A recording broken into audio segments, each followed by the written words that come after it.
sur, premièrement, le recrutement par voie de mairie. Et après nous avoir donc clarifié sur ce point, nous dire pourquoi est-ce que le recrutement de 2003 n'a pas suivi cette forme. Obéit à toutes les formes. Pour faire le recrutement, on ne passe pas par les mairies. Les jeunes Ivoiriens vont se faire recenser quand ils ont l'âge de faire l'armée. Ça permet déjà, quand on convoque une classe, de faire venir ceux-là en vue de se faire recruter. Sinon, on ne passe pas par la mairie. La décision de recenser donc de jeunes recrues pour l'armée est donc prise en Conseil des ministres. Le Conseil des ministres fixe le volume de personnes à recruter. Le Conseil des ministres fixe les conditions. Et une fois que c'est décidé en Conseil des ministres, le ministre de la Défense chargé de l'exécution de la politique de défense reprend donc le volume, les conditions fixées et par voie de presse convoque tous les jeunes Ivoiriens qui remplissent les conditions pour entrer dans l'armée. Et quand ces jeunes Ivoiriens arrivent, on leur fait passer une visite médicale. Donc les conditions, normalement pour être militaire, il faut être ivoirien, de nationalité ivoirienne. Il faut avoir 18 à 22 ans. Il faut avoir le niveau de CM2. Mais là, j'avoue qu'il y en a qui vont jusqu'à... Il y a des brevetés même qui se font recruter, hein, même quelquefois même des bacheliers. Il faut avoir ce niveau et être apte physiquement. Si vous remplissez ces conditions, on fait les visites et dès qu'on atteint le quota décidé par le gouvernement, ceux-là, une fois qu'ils ont satisfait aux conditions de visite médicale, sont remis au chef d'état-major des armées pour être formés. Sinon, ce n'est pas le chef d'état-major qui fait le recrutement. Le recrutement est fait au niveau du ministère. Les visites médicales au niveau du ministère. Une fois que les éléments sont prêts, on les reverse au chef d'état-major des armées pour leur formation.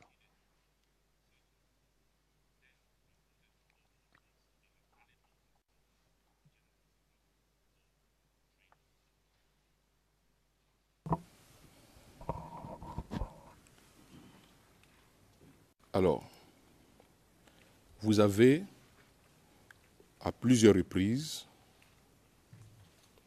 lors de votre témoignage, parlé du chiffre de 4000 personnes. Nous avons des témoins qui sont passés avant vous, qui nous ont plutôt annoncé le chiffre de 3000. Et dans certains documents que nous avons, au niveau de la défense, nous avons le chiffre de 3000. Est-ce que, soit vous confirmez les 4000, c'était juste pour avoir une précision à votre niveau. Maître, je confirme les 4000. Les 3000, c'est au dernier recrutement. On a atteint le chiffre de 3184. D'accord.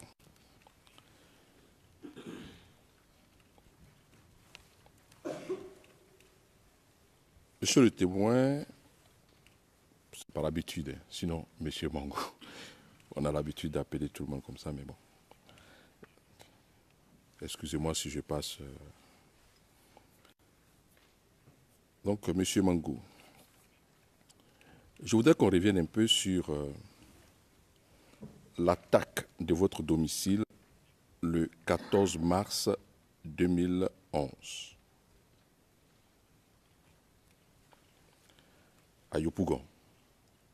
Alors, est-ce qu'aujourd'hui, vous êtes capable de nous dire qui a envoyé ces personnes-là pour mener cette attaque?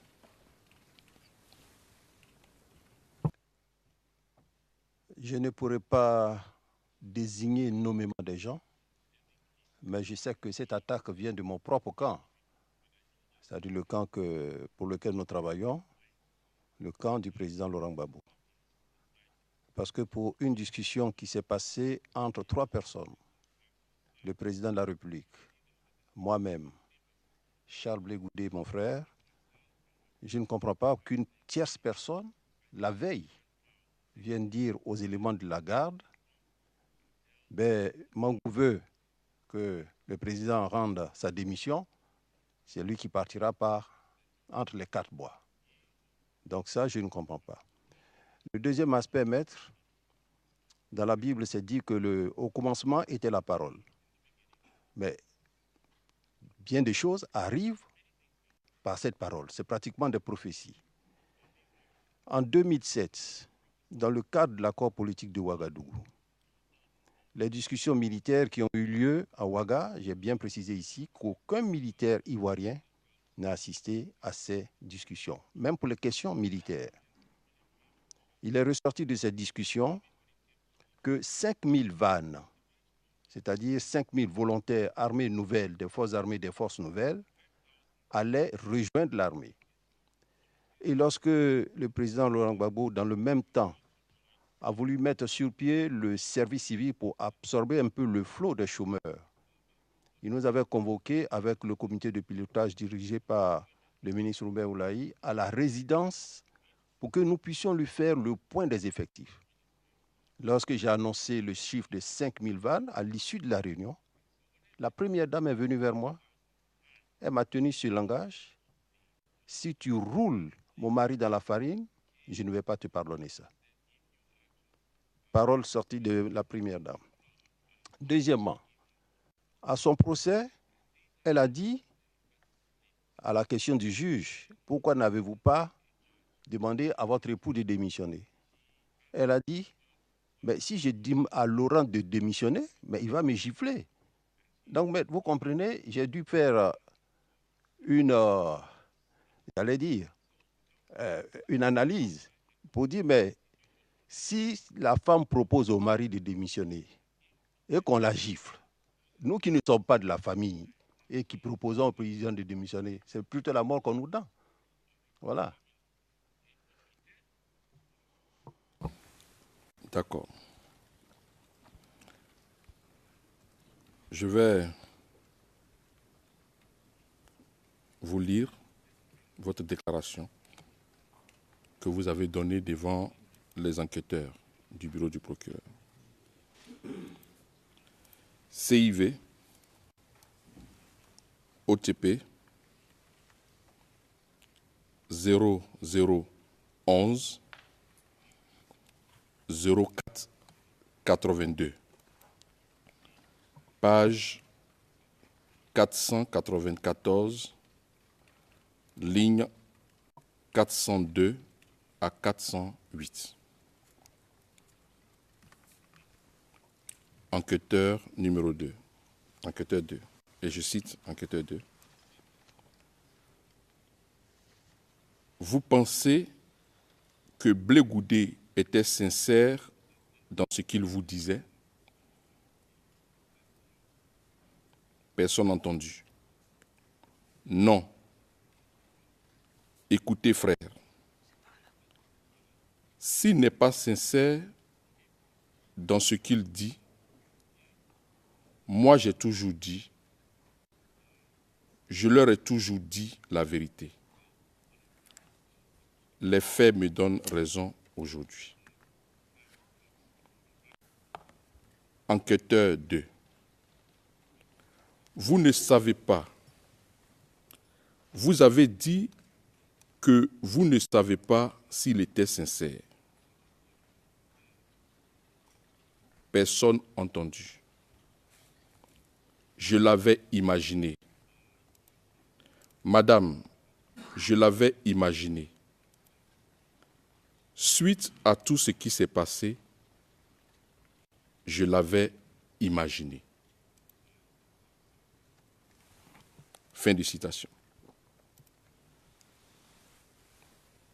Monsieur Philippe Mangou, est-ce que, ma question précise, est-ce que, j'ai compris tout le développement que vous avez fait, j'ai dit, est-ce que vous savez de façon précise qui a envoyé.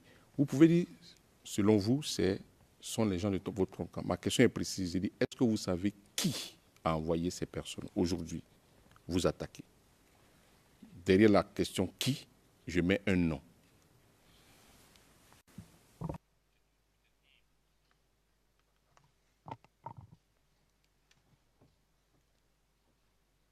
Maître, je crois que j'ai répondu tout à l'heure à la question. Hein. J'ai dit je ne peux pas nommément désigner quelqu'un. D'accord.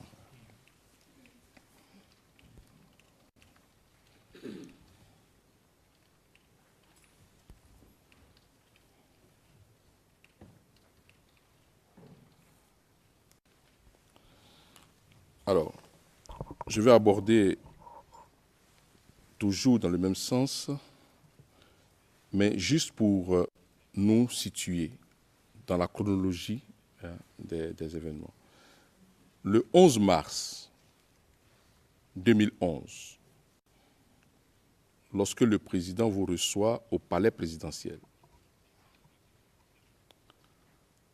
lorsqu'il vous donne l'information selon laquelle ses soutiens internationaux l'ont lâché,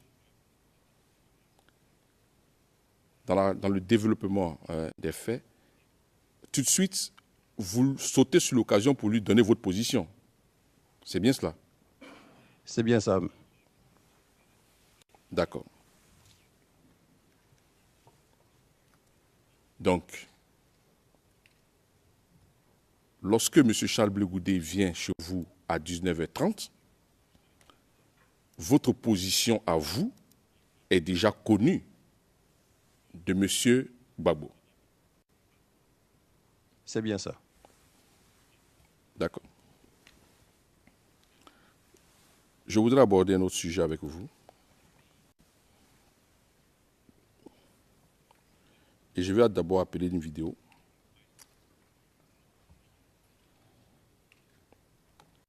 CIV.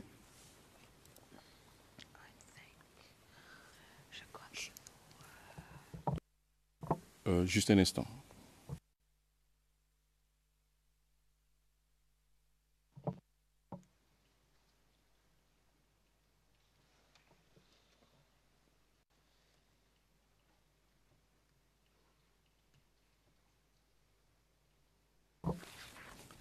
Je donne les références. CIV OTP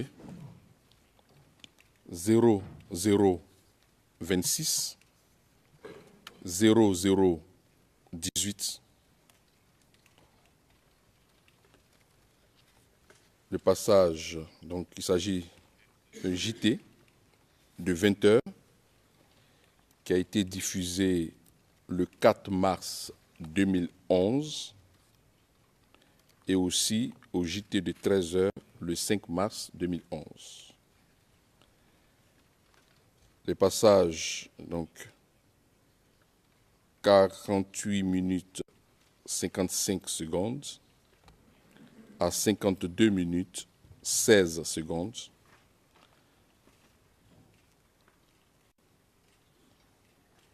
L'onglet 124. ERN des transcripts CIV OTP 0051 22 20 des lignes 22 36 aux lignes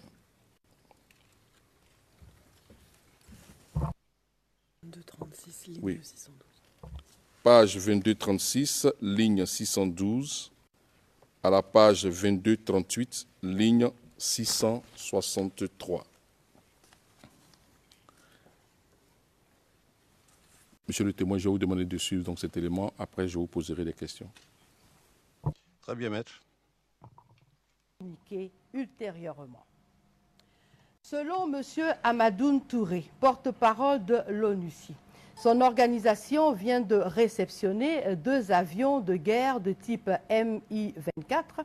Les raisons de ce nouvel équipement, la protection des civils. Est-ce vraiment pour protéger les civils que l'ONUCI déploie un tel arsenal.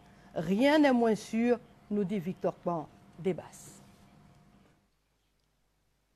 Par la voix de M. Amadoune Touré, son porte-parole, l'ONUCI vient de confirmer ce que nous savions déjà, l'acquisition d'hélicoptères de combat de type Mi-24. Sur l'information, rien de nouveau. Mais sur l'utilisation de Mi-24, l'on reste sceptique quand M. Amadoune Touré, le porte-parole de l'ONUCI, affirme que ces hélicoptères seront affectés à des tâches de paix et à la protection des civils. Toute personne connaissant les Mi-24 façonnés spécialement pour faire la guerre accepterait difficilement et même jamais l'idée de protection des civils avec ces engins. D'ailleurs, comment les forces onusiennes en Côte d'Ivoire entendent-elles faire la protection des civils avec ces hélicoptères une fois qu'ils seront en l'air? Et contre qui l'ONUCI compte protéger les civils? Hormis les moyens conventionnels, comment peut-on protéger les civils avec ces engins de guerre? Pourquoi d'ailleurs l'ONUCI veut-elle protéger les civils alors que le même Amadoune Touré affirme qu'il revient aux autorités ivoiriennes d'assurer cette protection?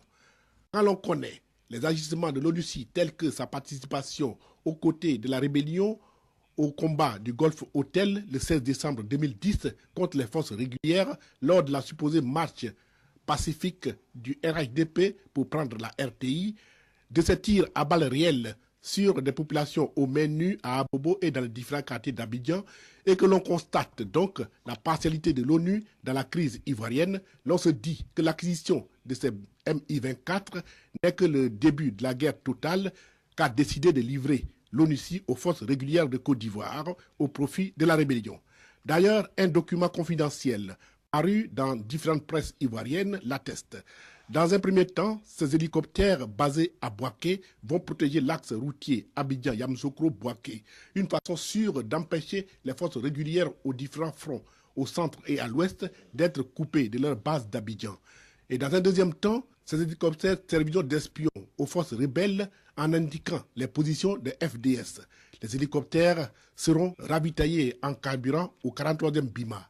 Alors la protection des civils par des Mi-24 est un flagrant délit de mensonge de l'ONUCI après la bourde d'avions de combat qui serait livrée à M. Laurent Gbagbo, élu président de la Côte d'Ivoire, alors que la Côte d'Ivoire est sous embargo. Une autre manœuvre de M. Choy pour diaboliser le président des Ivoiriens. Heureusement, la supercherie a été découverte et l'ONU s'est excusée par la voix de M. Alain Leroy, le chef des opérations de maintien de la paix. Il reste maintenant à l'ONU de nous dire pourquoi sa division à Abidjan participe-t-elle au combat aux côtés des rebelles. Là-dessus, motus et bouche cousue. Qui ne dit rien consent.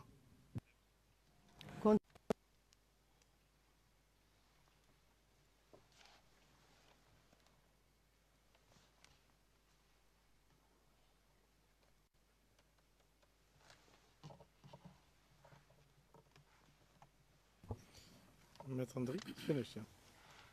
Maître Ndri, poursuivez. Monsieur le témoin, avez-vous déjà vu ces images?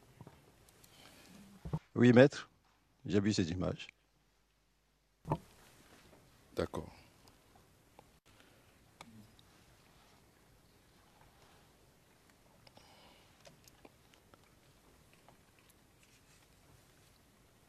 Monsieur Mangou,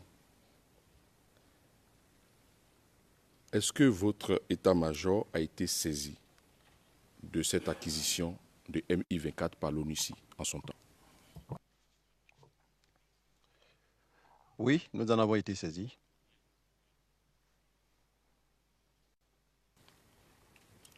Quelle a été la réaction des FDS devant cette acquisition? Ben, je voudrais vous dire qu'il n'y a pas de réaction particulière. Nous ne pouvons pas, en tant qu'armée, réagir à l'acquisition des moyens de guerre par une unité qui est venue pour nous aider à aller à la paix. Et je crois que cette unité vient avec ses moyens. La réaction, ça serait peut-être dans l'utilisation de ces moyens.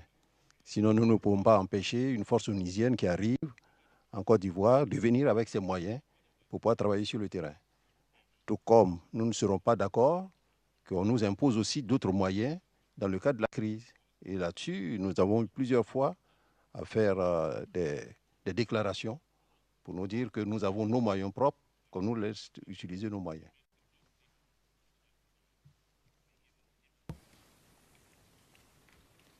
Je n'ai pas été précis, je le confesse moi-même. Je parle de la réaction de l'état-major en son temps par rapport à l'ONUCI, mais je veux dire par rapport à l'acquisition d'avions de guerre. Je devais préciser. Oui, maître, je réponds, il n'y a pas eu de réaction. Quoi qu'il en soit, l'ONUCI a du matériel de guerre aussi. D'accord.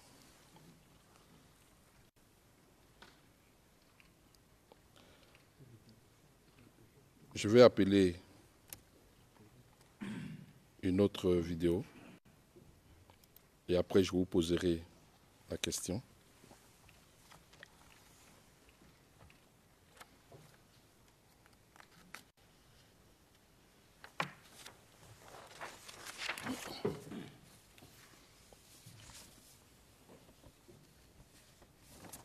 Excusez si je tarde un peu pour donner, vous savez, nous avons quelques contraintes techniques.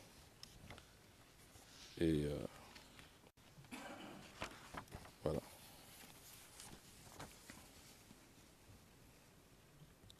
CIV, OTP, 64 0083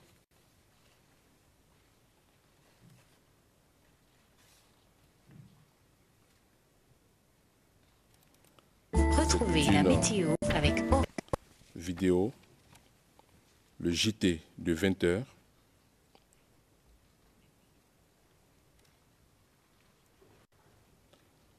Donc, qui a été diffusé le 20 janvier 2011.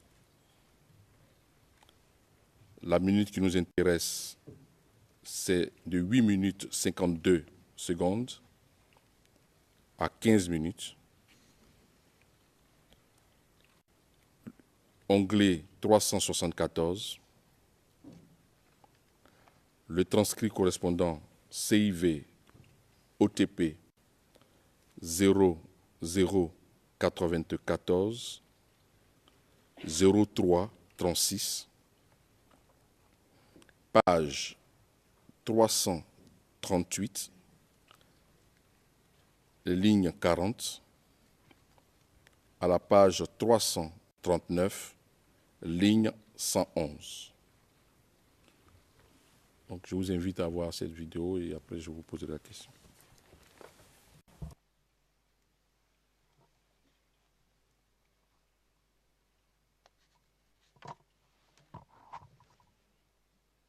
À répondre à Guillaume Soro, qui l'accuse de ne pas être du côté de la vérité.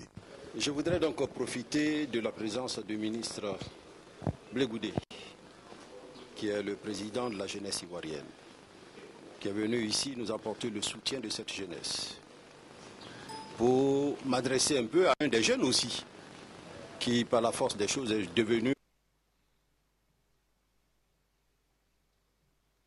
piédestal, nargue tout le monde. Et je vais parler de Guillaume Soro.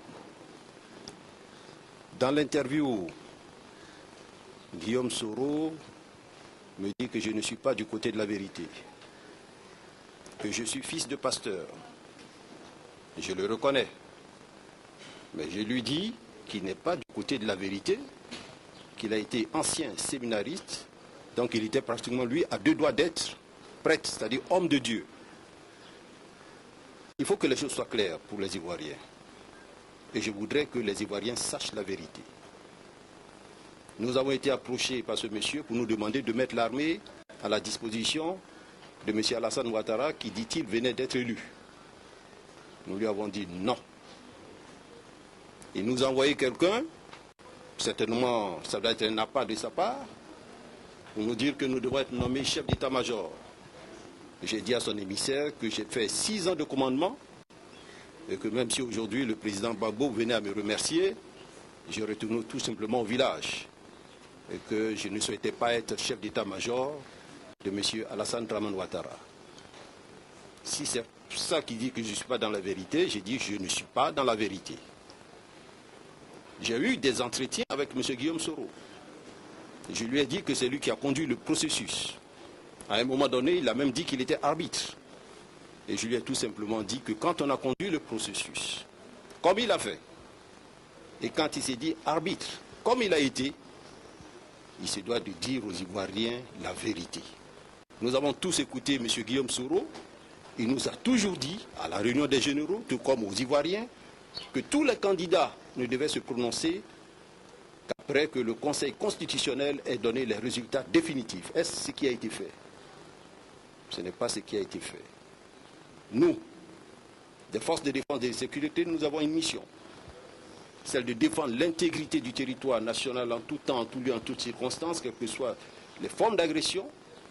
Celle de protéger les institutions de la République.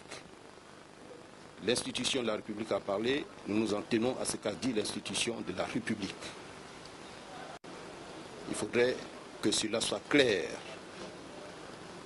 J'ai même dit à Guillaume Soro qu'il a été à la tête, et ça au téléphone, des gens qui hier ont tué, ont égorgé certains de nos frères d'armes, ont éventré des femmes enceintes, que trop c'est trop, qu'il est tout jeune et qu'il ne serait pas bien qu'il ait dans sa main le sang des Ivoiriens. Je me rappelle, et comme si cela datait d'hier, lors d'une cérémonie organisée par M. le ministre Blé Goudé à l'hôtel Ivoire, prenant la parole, Guillaume Soro a dit, il y a des gens qui appellent à faire la guerre parce qu'ils n'ont pas encore entendu tirer un seul coup de canon. Alors pourquoi lui aujourd'hui, il appelle tous ces pays du monde à venir tuer les Ivoiriens, à tuer les Ivoiriens, alors qu'il n'y a même pas de cela longtemps qu'il a présenté ses excuses aux Ivoiriens. Malheureusement, c'est lui qui appelle à la guerre, c'est lui qui appelle les forces étrangères à venir tuer les Ivoiriens qui veut commander demain.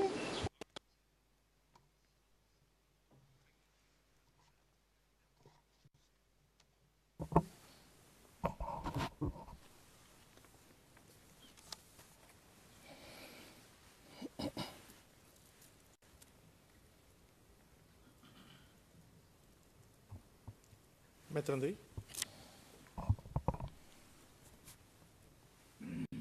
Monsieur Mongo,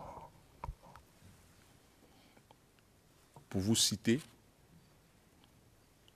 n'est-ce pas lui qui appelle les forces étrangères à venir tuer les Ivoiriens? En le disant, vous faites allusion à quel événement précis? En le disant, je faisais allusion aux événements de 2002.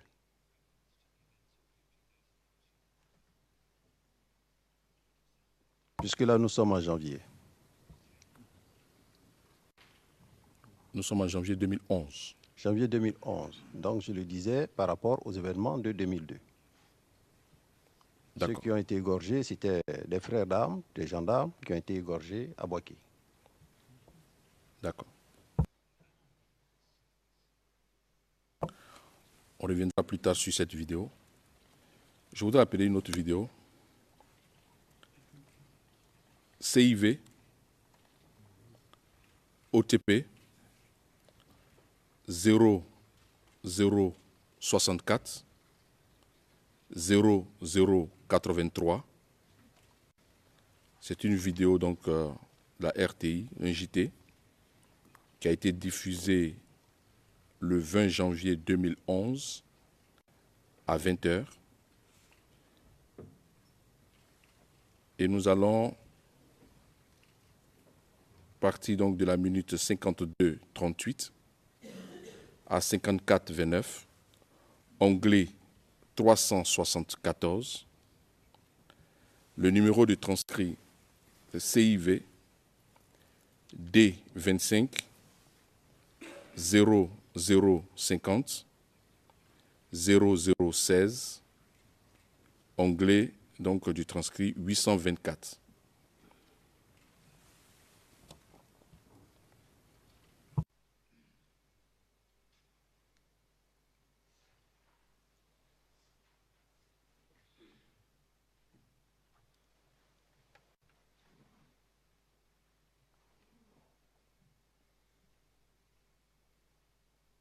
de faire fi des informations mensongères et de continuer à faire confiance au port autonome d'Abidjan. On reste au port pour voir cette découverte d'armes, des armes lourdes et des pièces d'hélicoptères destinées aux forces françaises en Côte d'Ivoire. La licorne avait annoncé à la place des aliments, mais la vérité est tout autre. Reportage, Hervé Blé. Des armes lourdes à la place des aliments, c'est la découverte faite par la douane ivoirienne dans le port d'Abidjan.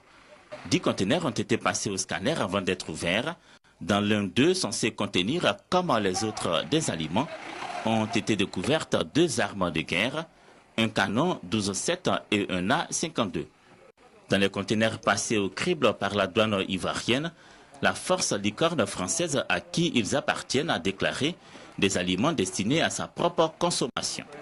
Ces aliments ont tout simplement été remplacés dans le conteneur par des armes lourdes et 2 hélicoptères en pièces détachées, selon le constat fait par la douane et les autres membres du comité de crise mis en place au port d'Abidjan pour la gestion des importations dans cette période sensible.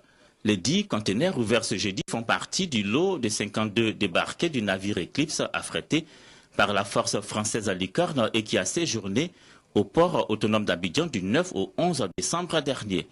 Dans le premier lot de conteneurs ouverts, dans 2 précisément, des armes avaient déjà été découvertes et renvoyées en France. Le chef du bureau du scanner et son équipe, et de façon générale la douane ivoirienne, annoncent que tous les conteneurs en instance d'être livrés à la force licorne seront passés au crible, visités intégralement pour s'assurer que ne s'y trouve que ce qui a bel et bien été déclaré et non des armes de destruction massive. Les armes saisies ont été placées sous la bonne garde des forces de défense et de sécurité. La Confédération d'unité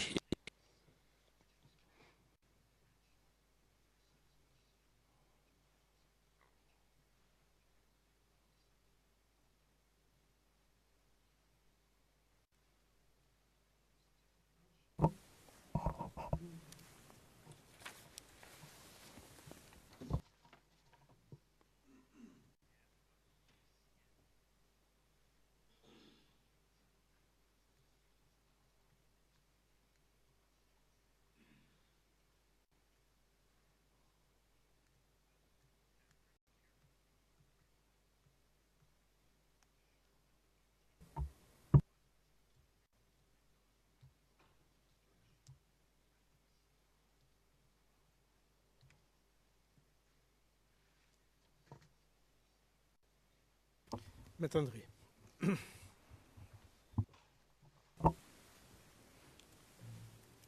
Monsieur Philippe Mangou, ça commence à venir. Pourtant, ce n'est pas compliqué, hein? Oui, vraiment. Okay. Allez-y, maître. C'est une déformation professionnelle, souvent, vous savez. Alors, est-ce que vous avez déjà vu ces images que nous venons de voir? Oui, maître.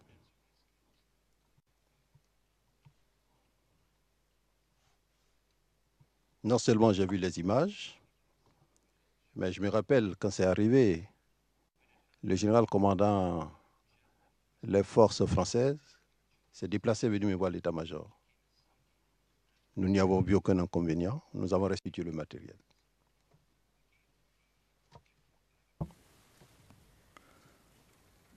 Aucun inconvénient qu'il soit déclaré des aliments à la place des armes? C'est ce que vous dites? On n'a nullement pas été gêné. C'est une armée qui a passé la commande de ses moyens, les pièces de rechange de son matériel. Donc, même s'ils ont voulu faire du faux, qu'ils ont déclaré la nourriture à la place et puis ce sont des armes, on leur a restitué ces armes, ce matériel. D'accord. Dans la même veine, aviez-vous été informé précédemment, puisque le commentaire du journaliste, je pèse mes mots parce qu'ici il faut restituer les choses, le commentaire du journaliste fait état d'un précédent daté donc de décembre 2010 où des colis contenant des armes et avec une toujours fausse déclaration auraient été découvertes toujours dans le même port et refoulées vers la France. Et avez-vous eu cette information aussi? Non, maître. D'accord.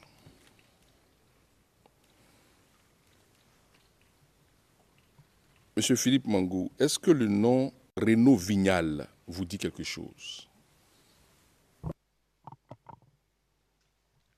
Renaud Vignal, ça doit être certainement le Français qui a été tué à Yamoussoukro, je crois. Non? Non, c'est pas lui?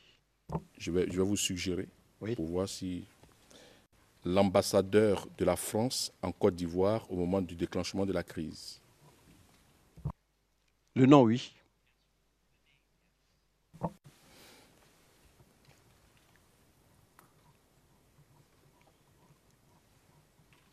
Il y a une phrase, la voici.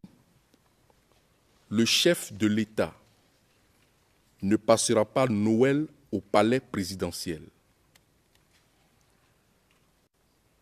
Parlant du président Laurent Gbagbo en 2002. Est-ce que dans les grandes étapes de la crise ivoirienne, cette phrase vous dit quelque chose? Le chef de l'État ne passera pas Noël au palais présidentiel. Oui, cette phrase me dit quelque chose. Vous pouvez en dire plus à cette chambre? Alors, maître, j'ai envie de dire quelque chose quand même à cette chambre. Il y a eu l'interrogatoire de maître Alti sur les Français, l'action menée par la France en Côte d'Ivoire, jusqu'à demander si le président Alassane Ouattara n'avait pas de conseiller français. J'ai été même à un moment donné tenté de lui demander si lui n'est pas le conseiller du président Laurent Gbagbo étant français. Parce que ce que moi je souhaiterais qu'on comprenne, on parle trop de la France. La France a fait ceci, la France a fait cela. Mais qu'est-ce que nous, Ivoiriens, nous avons fait pour que la France ne fasse pas ce que nous souhaitons qu'elle ne fasse pas? Monsieur le Président. Maître André. Je voudrais que votre chambre m'aide à faire comprendre aux témoins que la défense a des choses qu'elle trouve importantes pour le cas. Donc nous posons les questions. Je souhaiterais que le témoin réponde aux questions qu'on lui pose. Ma question, est-ce que le nom Renaud Vignal vous dit quelque chose? Donc je lui ai suggéré, ambassadeur de la France au moment des faits, en 2002. Il a confirmé. J'ai donné une phrase. Le chef de l'État ne passera pas Noël au palais présidentiel. Est-ce que cette phrase vous dit quelque chose? Il a dit oui, cela lui dit quelque chose. Qu'est-ce que vous en savez par rapport à cette phrase? La question. Donc je voudrais que le témoin nous aide. Parce que nous comptons finir demain à la première session certainement. Donc je voudrais qu'on ne dure pas trop. Mr. Mangou. Le président, Monsieur Mangou, auriez-vous l'obligeance de répondre à la question sans vous étendre? Évidemment, vous pouvez évoquer ce qui vous paraît nécessaire, mais essayez de vous en tenir aux questions qui sont importantes en l'espèce pour le procès. Merci. Monsieur le Président, j'ai cru entendre qu'est-ce que vous en pensez. C'est pour ça que j'ai voulu faire le développement. OK. Donc, maître, si vous pouvez reprendre votre question. Le chef de l'État ne passera pas Noël au palais présidentiel. Dans le cadre de notre crise en 2002, qu'est-ce que cette phrase vous rappelle? Voilà la question que je pose.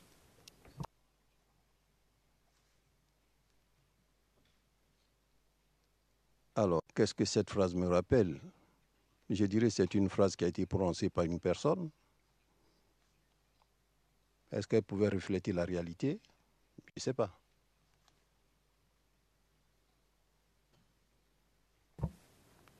Par quelle personne, si vous savez? L'ambassadeur, comme vous l'avez souligné. Renaud Vignal. C'est bien ça. On lui a prêté ses propos. Non, je dis qu'elle a été prononcée par Renaud Vignal. D'accord. Voilà.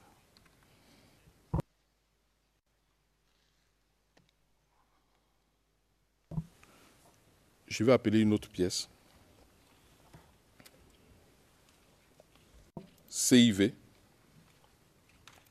OTP,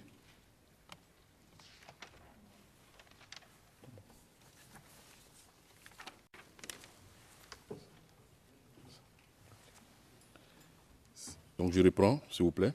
CIV, OTP, 0075 0053. C'est un JT donc de la RTI.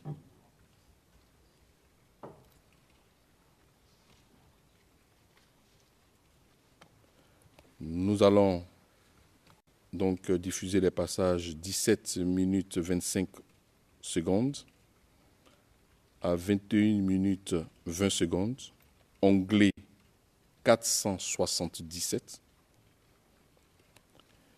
ERN de transcrit, CIV OTP 0087 01 28, onglet 502. Monsieur Mangou, nous allons suivre donc cela et puis je vais vous poser la question. Ok, maître.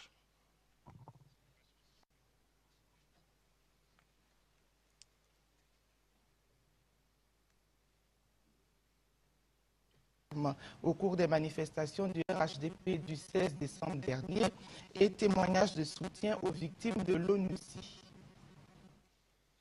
En tant que chef d'état-major des armées, je me devais de venir au lendemain du décès de certains de vos camarades tombés au champ d'honneur au cours des dernières manifestations du RHDP. Vous exprimez toute ma compassion. Intervention du président n'était pas audible. Oui, pourriez-vous indiquer s'il vous plaît le numéro de la page et des lignes pour les interprètes, s'il vous plaît?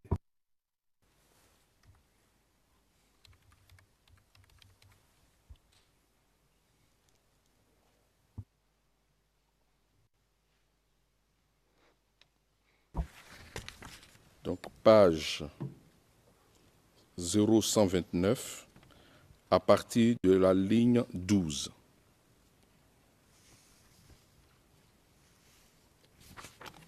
On m'a fait signe que c'est bon. D'accord.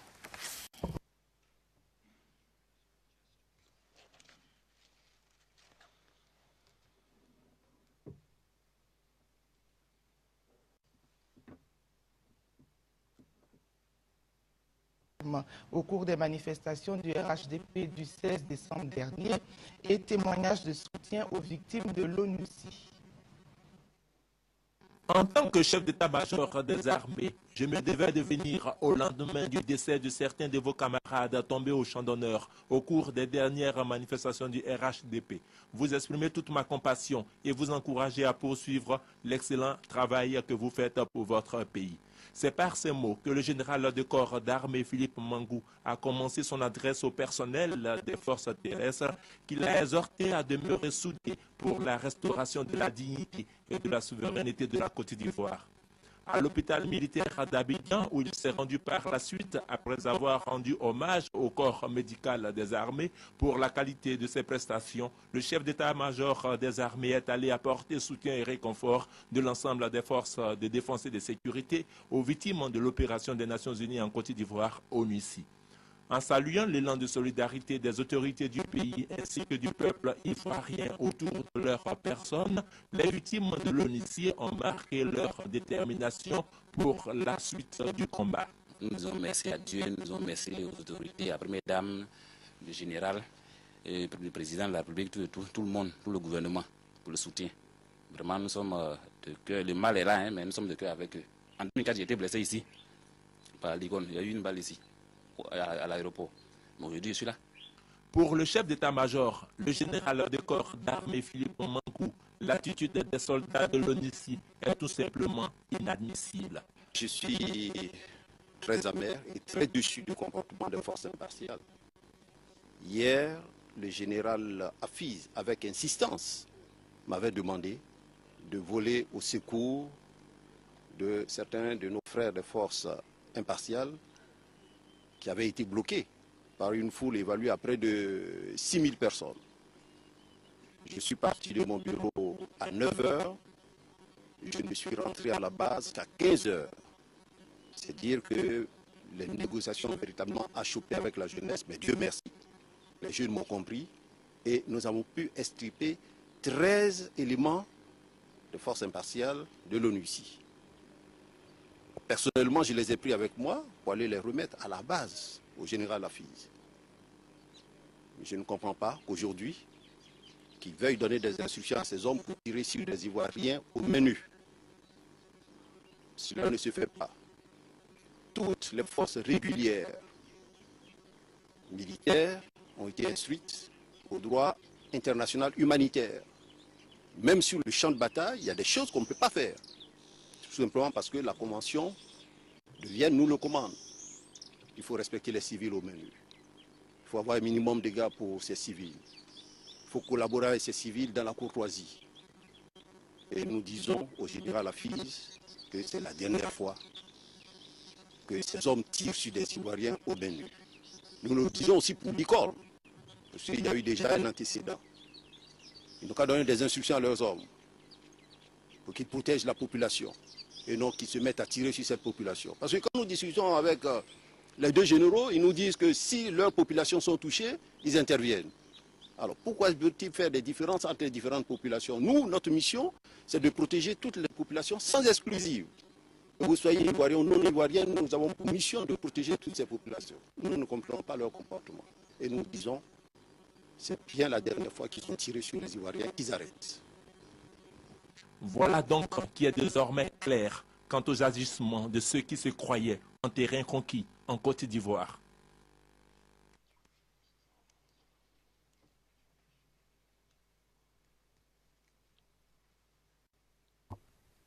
Maître Andry?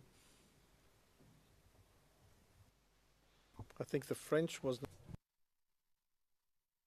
Je pense que le français n'était pas très clair. The English version was clear. Cette fois-ci, la version anglaise était plus claire que la version française, ce qui est étrange. Monsieur le Président, je confirme effectivement. Monsieur Philippe Mankou, on vous a entendu. Est-ce que vous pouvez confirmer devant cette chambre que la mission des Nations Unies en Côte d'Ivoire a tiré sur des civils aux mains nues? Non, ce n'est pas la mission. Nous avons eu plusieurs fois à le relever, ce n'est pas la mission.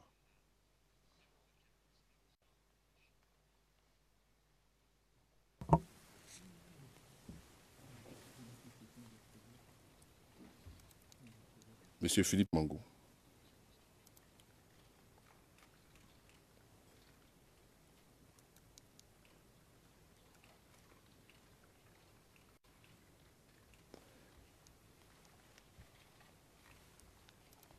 Quelles sont les obligations d'un ambassadeur dans son rapport avec les Nations Unies? Est-ce qu'un ambassadeur se doit de ne pas dire des choses contre les Nations Unies? Est-ce que c'est une obligation? Je ne suis pas ambassadeur, donc je vous pose la question pour savoir.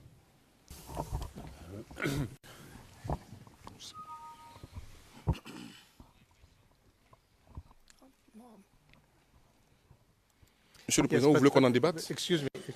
Un instant. Non, nous n'allons pas en débattre. Je crois que d'abord, il y a la mission. Ensuite, ce qui a été fait, ce qui s'est réellement produit. Je comprends que la mission, c'est en principe ce qu'on est censé faire en théorie. En revanche, il y a ce qui s'est passé sur le terrain. Donc, je ne vais pas plus loin.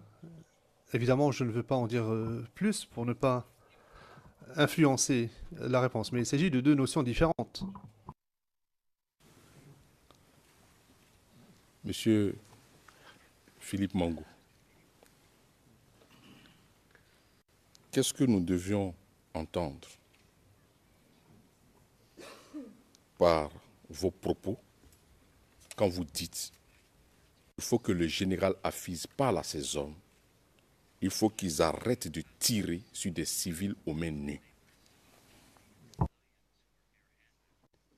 C'est nettement plus clair. Maître, je suis ici en tant qu'ex-chef d'état-major des armées et non en tant qu'ambassadeur. Parce qu'en venant ici, je ne suis pas venu avec mon passeport diplomatique. Alors, j'ai eu à m'expliquer longuement là-dessus. Et j'ai dit, ce n'est pas de la compétence des forces de s'en prendre aux civils aux mains nues. La mission de toute armée, c'est de protéger la population. Et je me suis élevé contre cette manière de faire. Et j'ai même dit que l'ONUCI donnait dans la provocation. C'est pour cela que personnellement, je me suis déplacé partout où les jeunes Ivoiriens ont été touchés par les tirs des forces impartiales pour les encourager et au besoin pour donner un peu d'argent pour que des soins leur soient prodigués.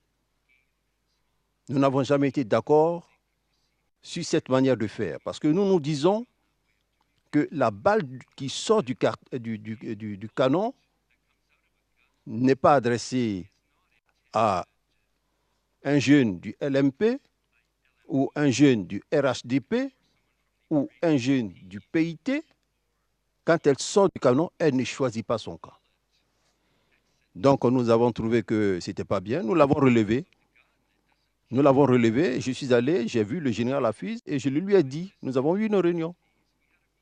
Et moi-même, j'ai été sollicité. La dernière fois, je vous ai dit 9 parce que je n'avais pas le chiffre en tête.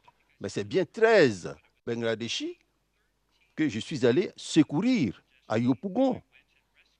Je ne les connaissais pas, mais par le simple fait que ce soit des frères d'âme, je me devais d'aller les secourir. Donc si je le fais pour leurs éléments, mais en retour, il faut bien qu'ils me rendent aussi la bonne monnaie, qu'ils le fassent pour les jeunes Ivoiriens. Et là-dessus, nous nous sommes toujours battus pour ça.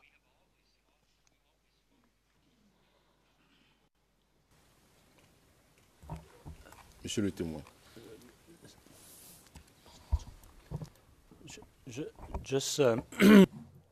Monsieur MacDonald, un éclaircissement, Monsieur le Président, parce que je m'y perds dans les dates.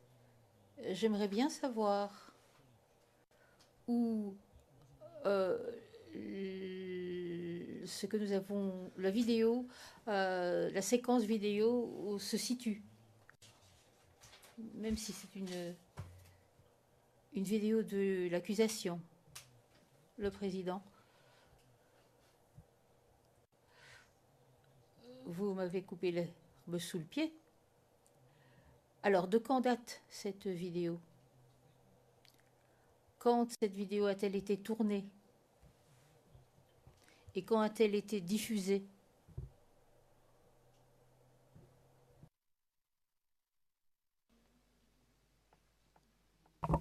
Monsieur le Président,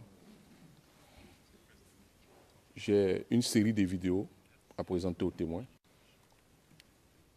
La seconde vidéo, ou du moins la vidéo qui va suivre, va mieux éclairer votre chambre en ce qui concerne les faits concernant la victime que nous avons vue, M. Rabé. Donc je demande là vraiment l'indulgence de votre chambre, parce qu'effectivement, si nous voulons, comme le procureur l'a dit, c'est une vidéo du procureur, si on veut tenir compte des mentions portées là, il y a une erreur. Pas de notre fait, mais du fait du procureur. Donc, si nous voulons vous donner cette date, c'est une date erronée.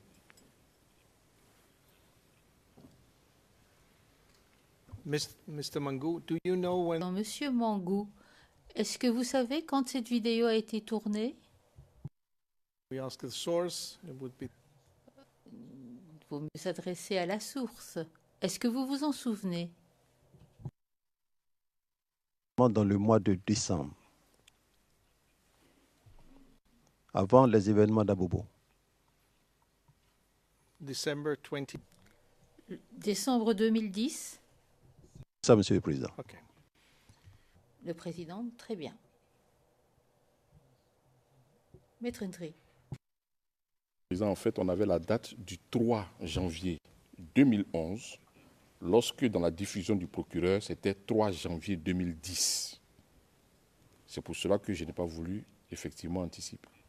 Mais ma seconde vidéo qui allait suivre allait mieux vous éclairer. C'était juste pour vous... Yes. Mais cela... Le Président, s'il vous plaît, Monsieur McDonnell, cela dit 2011, le Président, nous n'allons pas en débattre. Poursuivez et on verra à la fin quelle était la date. Non, non, je vous arrête. Je vous arrête. We will now... Nous allons maintenant procéder au visionnage de la vidéo suivante. Le témoin nous parle de décembre et nous verrons. Maître Ndri.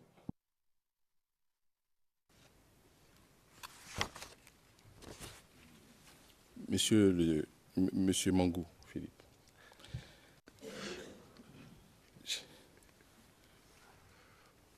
Vous savez, quand je vous vois, j'ai envie souvent de vous appeler Excellence, tout et tout, donc ça me fatigue un peu, mais je vais m'exercer.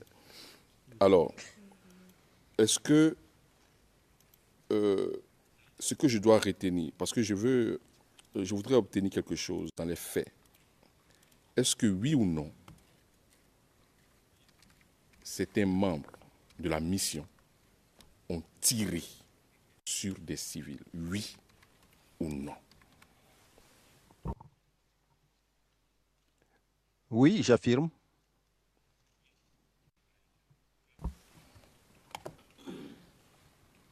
Tout à l'heure, sur cette vidéo, nous avons vu le nom de la victime, d'une des victimes, M. Rabé, c'était écrit. Est-ce que vous pouvez nous dire un peu plus sur les circonstances de ces blessures?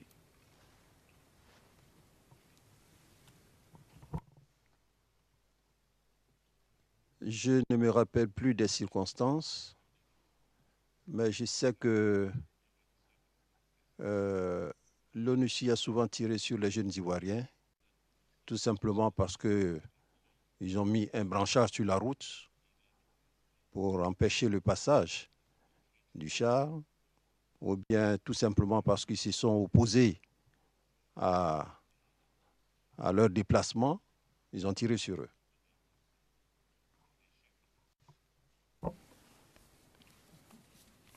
Et vous avez aussi interpellé la force Licorne. Oui, nous avons interpellé les deux forces parce que nous nous sommes rappelés de l'incident qui a eu lieu à l'Hôtel Ivoire. Donc nous avons rappelé ça à Licorne également.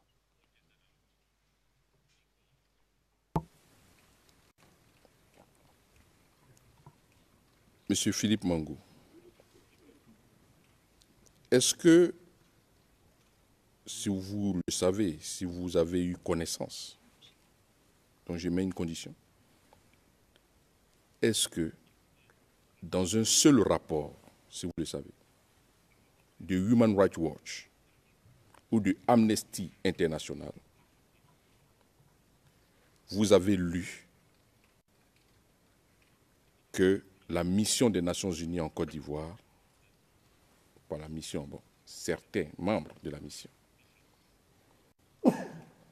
se sont rendus coupables de violation du droit international humanitaire?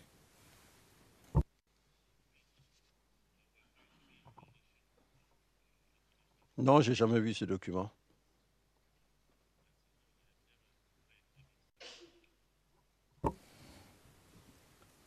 Je vais appeler une autre vidéo.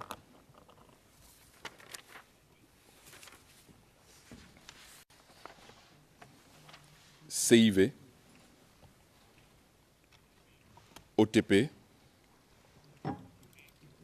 0064 0103.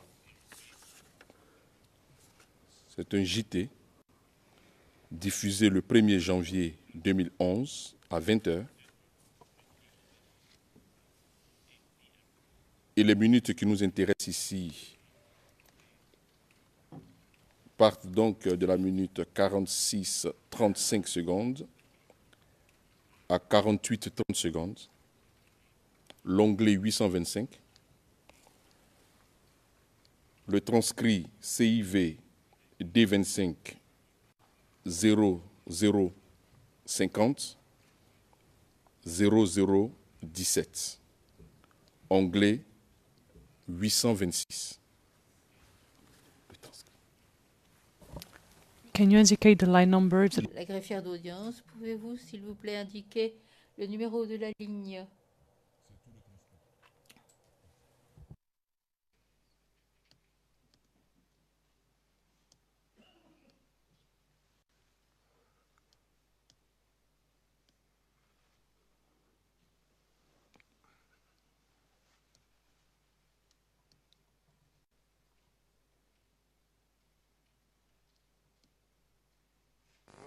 La première dame de Côte d'Ivoire a rendu visite aux blessés, victimes de la force des Nations Unies en Côte d'Ivoire. Hier vendredi, elle s'est rendue donc à l'hôpital militaire d'Abidjan pour apporter sa compassion à ses compatriotes blessés dans leur chair. Compte rendu, Ange Cossé. L'armée de la mission des Nations Unies en Côte d'Ivoire a bel et bien tiré à balles réelles sur des Ivoiriens. C'était le mercredi 29 décembre 2010 dans la commune d'Abobo. Maï Rabé Marcelin et Meï Jacques ont eu la vie sauve grâce aux forces de défense et de sécurité par qui ils ont été évacués à l'hôpital militaire d'Abidjan. La première dame de Côte d'Ivoire, Madame Simone Yves Gbagbo, députée d'Abobo, visiblement affligée, est venue ce jour du réveillon de la Saint-Sylvestre apporter sa compassion à ces victimes des dérives de l'armée de l'ONUCI. Désolé devant toutes ces souffrances-là qui sont infligées à la population. Je pense que ce que l'ONUCI fait là, c'est vraiment c'est insupportable. C'est insupportable, c'est inacceptable. Et puis c'est grave quand même. C'est grave quand même. Que l'ONUCI se mette à tirer sur des gens qui ne sont pas armés, c'est grave.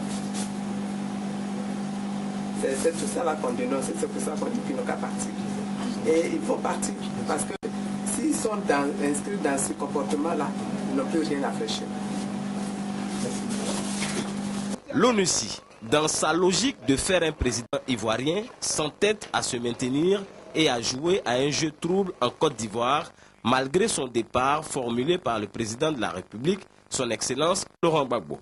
C'est dans ce schéma qu'elle a décidé de s'impliquer militairement dans une crise post-électorale qu'elle a créée au mépris des lois ivoiriennes. Au départ à la retraite des sous-officiers de police, le président de la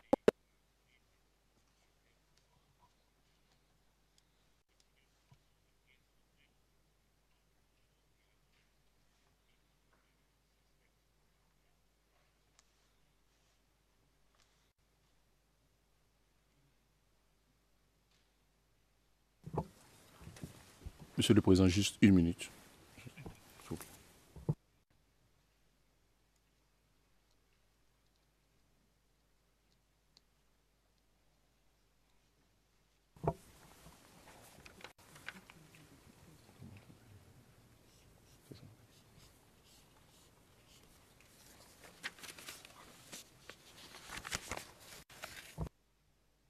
Monsieur le témoin, s'il vous plaît, est-ce que vous avez déjà vu cette vidéo? Oui, maître. D'accord. Je vais appeler une autre vidéo et puis ensemble, je vais vous poser une question.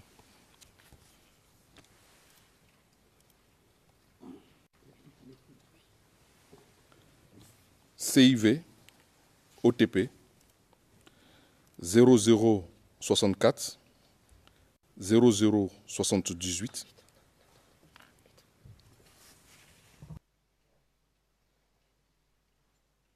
Je crois qu'il y a une erreur, on va reprendre s'il vous plaît.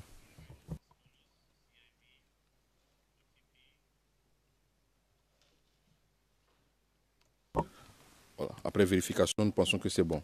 C'était la bonne vidéo. Donc CIV OTP 0064 0078. Le JT, c'est un JT du 19 décembre 2010. Il a eu plusieurs diffusions. 13 heures. Je peux juste m'arrêter là, je pense, pour une seule diffusion. Et les passages qui nous intéressent partent donc de la minute 21, 35 secondes à 26, 04 secondes. L'onglet 373. L'ERN du transcrit, donc CIV D25 0050 0012,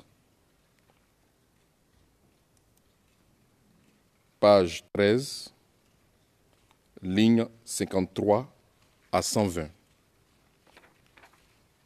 L'onglet du transcrit 823.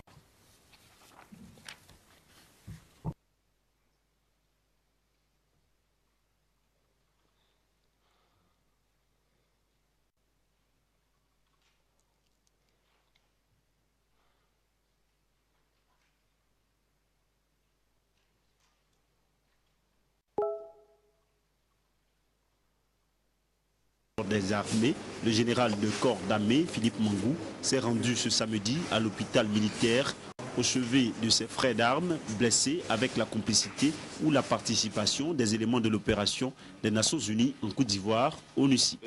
Retour sur les affrontements entre forces de défense et de sécurité de Côte d'Ivoire et forces armées des forces nouvelles jeudi dernier à l'hôtel du Golfe. Je tombe tombé dans une embuscade. On commence à rafaler sur notre véhicule. On nous a dit de descendre. Quand on est descendu, ils nous ont mis dans un caniveau. Là, ils ont abattu deux de nos gars. Ils ont tiré sur. Le président, désolé, il va falloir s'interrompre. Les interprètes n'ont pas la bonne transcription, il faut trouver la bonne version et recommencer.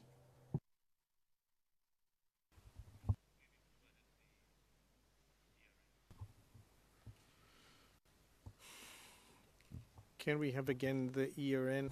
Est-ce que vous voulez bien répéter l'ERN de cette transcription? L'ERN, donc CIV D25 0050 0012. Page 13, les lignes 53 à 120. Onglet 823.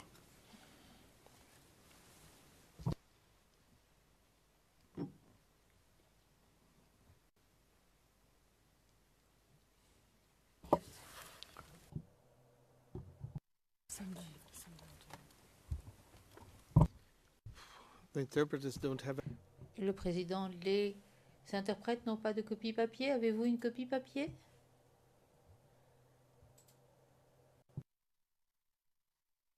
Oui, Monsieur le Président, nous avons une copie papier. Okay. Can the court usher? Est-ce que l'huissier d'audience peut apporter une copie papier?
Okay, so we can start. Le président, nous pouvons commencer. Chef d'état-major des armées, le général de corps d'armée, Philippe Mangou, s'est rendu ce samedi à l'hôpital militaire au chevet de ses frères d'armes blessés avec la complicité ou la participation des éléments de l'opération des Nations Unies en Côte d'Ivoire, ONUCI.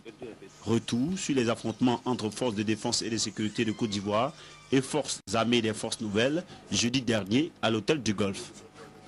Je tombe dans une embuscade. On commence à rafaler sur notre véhicule. On a des descentes. Quand on est descendu, ils ont mis dans un caniveau. Là, ils ont abattu deux de nos gars. Ils ont tiré sur moi. Donc, quand ils ont tiré, il y avait un caniveau à côté. Je suis tombé dans le caniveau, le monsieur Jules est mort. Puis il y a un tunnel qui passait par là. Je suis rentré dans le tunnel. C'est là-bas que j'étais couché pendant au moins 2 heures du temps. Puis après, je suis ressorti. C'est là que j'ai vu nos gars qui sont venus me secourir. Bon, et tous ils portaient un brassard bleu. Et tous ils portaient un brassard bleu, le de crêpes. Ils étaient en demi-saison. Demi-saison. Ils portaient un brassard bleu sur l'épaule. Les combattants en brassard bleu sont bel et bien des éléments des forces armées des forces nouvelles, portant ainsi des brassards de l'ONUCI pour tromper la vigilance des forces de défense et de sécurité de Côte d'Ivoire. Autre fait à mettre sur le compte des soldats de l'ONUCI, des policiers ivoiriens atteints dans la nuit du vendredi à samedi. Hier, aux environs de 23h15, nous quittions les 2 plateaux et au niveau du feu rouge avant le carrefour de la vie, on a aperçu un char qui a quitté dans le sens du lycée technique. Il a traversé, il s'est arrêté au bon milieu de la route et il a regardé dans la direction de la RTI. Quand on est arrivé à leur niveau, on a constaté qu'il y avait un deuxième char qui était derrière lui, mais qui n'avançait pas. Donc on s'est mis devant lui et je lui ai demandé, mais vous allez où? Vous cherchez la RTI, c'est la RTI qui est là-bas. Il dit non, je ne cherche pas la RTI, mais vous allez où? Il dit il ne comprend pas français. Il dit, moi je ne comprends pas anglais. Et bon, vous allez où? Il dit non, qu'ils sont perdus. Il dit, bon, vous allez vous retourner, en vous accompagnant, et puis vous allez vous retrouver. Il dit où? J'ai dit non, à Sébreko. Donc allons à Sébreko. Il dit, ils vont tourner, il dit non, vous faites marche arrière, les 2 chars, et nous on vous suit. Ils se sont exécutés. Nous sommes arrivés au niveau des sapeurs-pompiers, j'ai aperçu un barrage de policiers, je me suis présenté.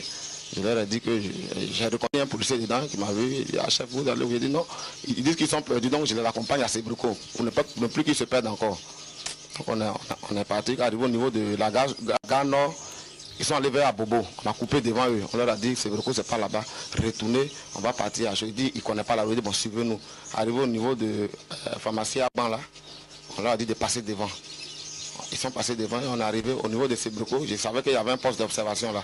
Donc je me suis présenté encore, et on est parti, on est arrivé devant le portail, ils disent qu'ils ne rentrent pas. Je dis bon, si vous ne rentrez pas, nous aussi on dort là. Et il y a un qui est en haut là qui a dit que si on ne bouge pas, il va tirer. On leur a dit il faut tirer. Il faut tirer. Vous êtes une mission de paix. Si vous êtes venu faire la guerre, tirez sur nous, il n'y a pas de souci. Et on est resté là, ils ont fait 30 minutes à nous, ils font comme si le chat ne peut plus bouger. De toute façon, nous, on va rester ici. Vous n'avez pas de sommeil, on n'a pas de sommeil. Et après, ils se sont résolus à rentrer. Et on a démarré.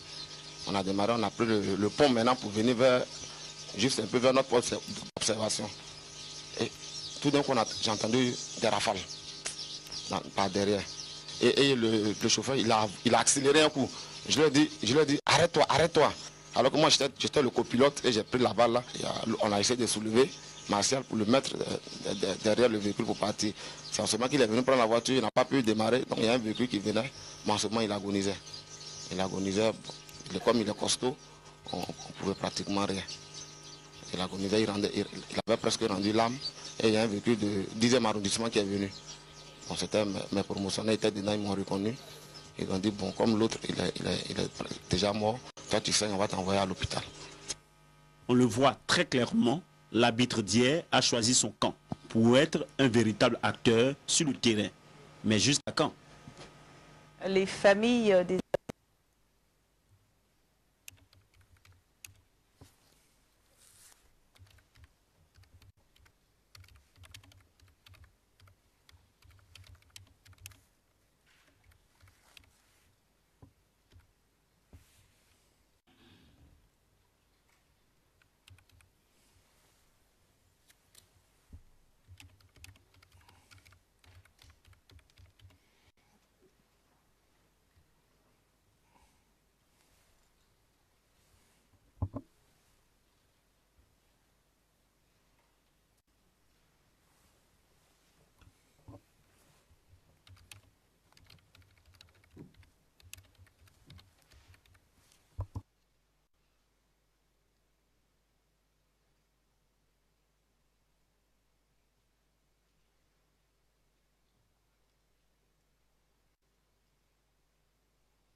Maître Ndri, Président Maître Ndri, pour la dernière question.